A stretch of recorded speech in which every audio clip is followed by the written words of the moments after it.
Kenalin saya Azam, saya ulangi lagi. Saya Azam Rusdi, pemilik dari owner Gudeg Jogja Buari. Sekedar info, Gudeg Jogja Buari ini jualannya itu di Medan, bukan di Jogja. Jadi tantangannya sangat ya lumayan besar, tapi itu tidak menjadi hambatan kita untuk maju ke depannya, begitu kira-kira. Nah, tema hari ini adalah memaksimalkan penjualan melalui citra merek. Nah, studi kasus yang saya bawa adalah langsung dari Gudeg Jogja Buari. Oke, mari kita bedah atau mari kita mulai. Oke. Yang pertama adalah konsep dasar citra merek.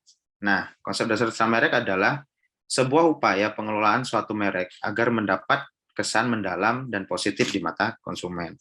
Nah, secara panjangnya ini. Nah, saya persingkat atau saya lebih gampang memahaminya dengan bahasa perspektif customer terhadap merek.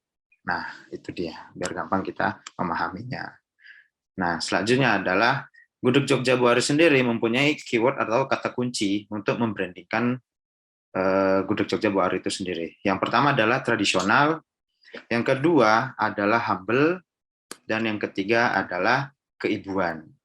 Nah, tiga inilah kata kunci untuk membranding Gudeg Jogja Buari. Oke. Nah, tiga keyword itu saya letak di masing-masing tempat atau masing-masing cara untuk brand image-nya, yaitu logo, pelayanan, copywriting, dan packaging. Sebenarnya lebih dari 4, cuman yang kita gunakan hanya 4 ini. Jadinya saya membedahnya di 4 ini aja. Oke, kita masuk yang pertama, logo. Nah, tradisional, kata kunci tradisional, saya presentasikan terhadap logo, yaitu kendil. Nah, kenapa kendil?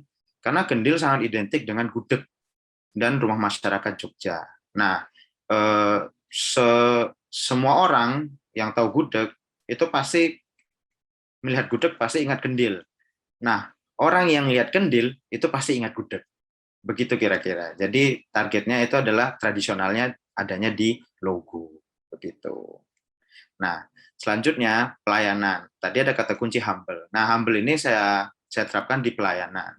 Customer dilayani seakan-akan berada di rumah sendiri. Nah, contoh kasusnya adalah ketika pembeli membeli gudeg, ketika dia masuk, kata kunci karyawan adalah monggo. Jadi seakan-akan dia berada di Jogja atau berada di rumah sendiri. Itu dia untuk kata kunci humble tadi. Nah, selanjutnya adalah copywriting. Nah, copywriting tadi itu kata kuncinya adalah keibuan. Nah, di Gudeg Buari sendiri selalu memakai Instagram untuk menunjukkan keibuannya. Nah, bisa kita lihat contoh-contoh captionnya di sini. Nah, kenapa kata kuncinya keibuan itu di Instagram? Karena begini, saya pengen menciptakan atau pengen customer itu setiap dia makan di tempat, setelah makan di tempat bahkan, dia bercerita terhadap kita. Apa itu? Yaitu enaknya kah, kritiknya kah, sarannya kah. Jadi dia tidak ada rasa sungkan atau apapun. Jadi seakan-akan dia bercerita terhadap ibunya sendiri. Makanya pendekatan saya dari Instagram, seakan-akan yang memegang Instagram itu adalah seorang ibu. Padahal saya sendiri yang megang, begitu kira-kira. Nah, jadinya kalau ada misalnya ini kurang manis atau ini kurang asin dan segala macam, mereka benar-benar kirim ke kita melalui DM atau melalui WA. Dan mereka juga tidak segan-segan. Itu dia targetnya. Nah, selanjutnya adalah packaging.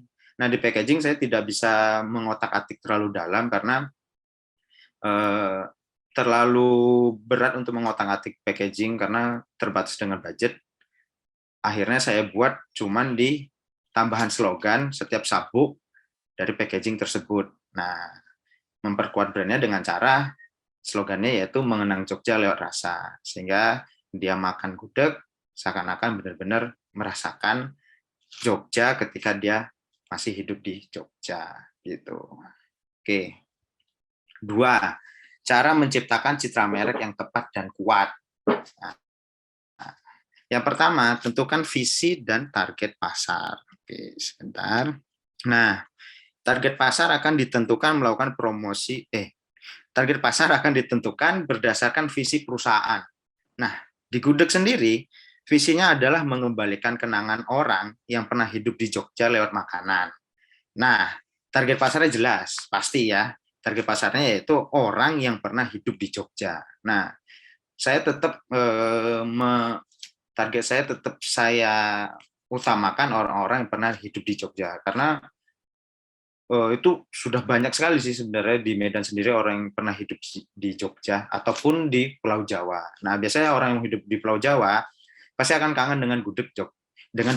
Makanya kita datang dengan tentukan visinya yang tadi dan target pasarnya jelas. Begitu kira-kira.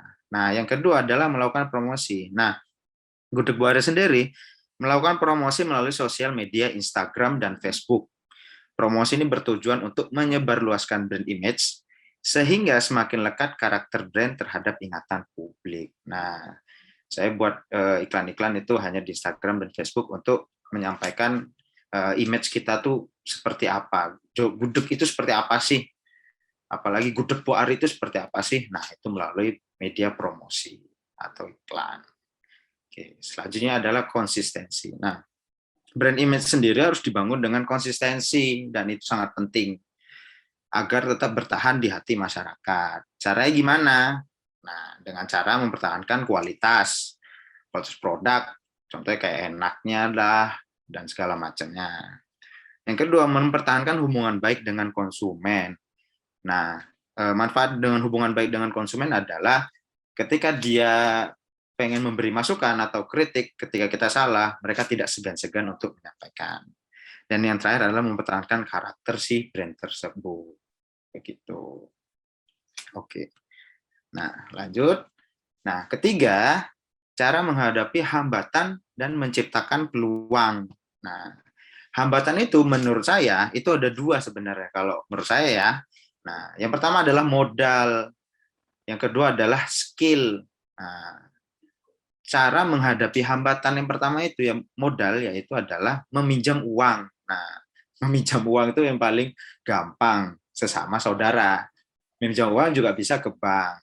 Nah, selain dua itu sebenarnya ada lagi, yaitu mencari investor untuk menyuntikkan dana ke kita. Tapi perlu diingat, saya sarankan ketika meminjam uang atau mencari investor, itu tetap memberikan bisnis plan yang jelas, sehingga dia tidak ragu untuk memberikan uang atau suntikan dana terhadap kita. Itu sangat penting.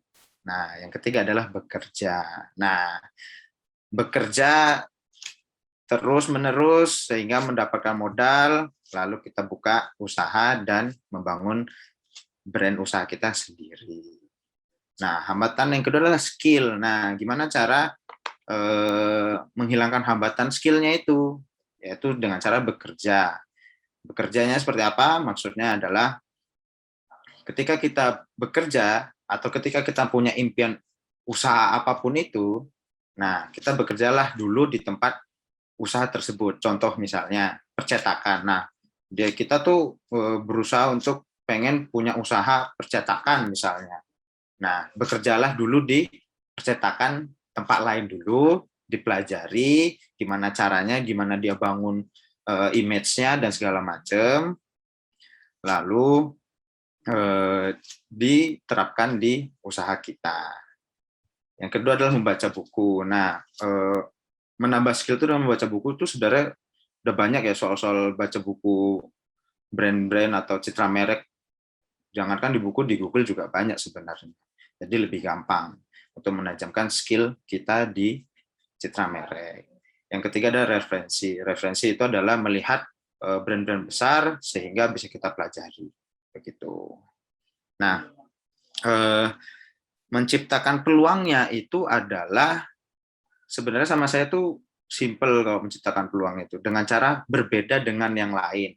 Nggak usah banyak-banyak, perbedaannya dikit aja sehingga kita terlihat sama pasar yang akan kita tuju gitu. Misalnya kita jual apa ya, jam misalnya. Nah, orang lain jual jam nggak pakai kotak yang eksklusif. Nah, kita pakai kotak eksklusif tapi harga tetap sama. Itu kan sebenarnya sedikit berbeda karena kan di produknya sama. Nah, contohnya seperti itu. Nah, Oke, lanjut. Nah, tips dan trik. Nah, ini menurut saya ya, tips and triknya adalah riset dan memperhatikan brand-brand besar. Dipelajari, lalu diaplikasikan ke brand kita sendiri sesuai tujuan yang ingin dicapai. Nah, ini perlu diperhatikan brand-brand besar sehingga itu menjadi contoh kita untuk diterapkan ke brand kita sendiri. Tapi dilihat juga itu sesuai nggak dengan budget kita atau sesuai nggak dengan tujuan kita. Nah, kalau saya pribadi sebenarnya saya itu sangat menerapkan cara ATM, amati, tiru, modifikasi. Nah, saya amati dulu brand yang pengen saya ikuti atau brand yang mau saya tiru. Habis itu dilihat, amati, terus setelah itu dimodifikasi sedikit. Nah, itu akan menciptakan peluang kita sendiri. Nah, mungkin sekian dari saya. Maaf kalau sedikit kurang jelas atau ada gangguan sedikit.